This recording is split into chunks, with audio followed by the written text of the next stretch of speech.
আজকে যেটা অর্ধেক রাস্তাতে ঘুরে আমি হেটার মনে লাঠি দেখা পারি দিয়ে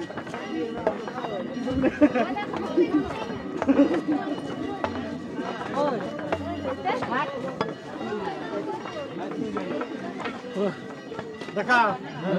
কইতেছি বাইকটা রে আজকে অর্ধেক রাস্তাতে ঘুরে আমি হেটার লাঠিতে পারি দিয়ে আজকে মেলা খালি কিন্তু পেট ব্যথা করবে আর খাওয়া যাবে না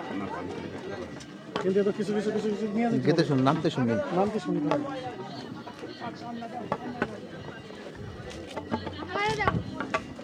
ওই তাহলে আমরা ওই জায়গায় উঠতেছি না হ্যাঁ হ্যাঁ হ্যাঁ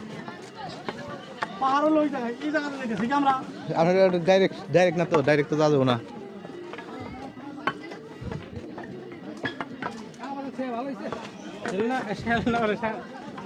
সবুজের স্বামীর ভাই মারা গেছে হ্যাঁ আমি তো আসলে এক জায়গায় আইছি ঠিক আছে সীতাকুণ্ড আইছি মেরে বেছে মোবাইল নিয়ে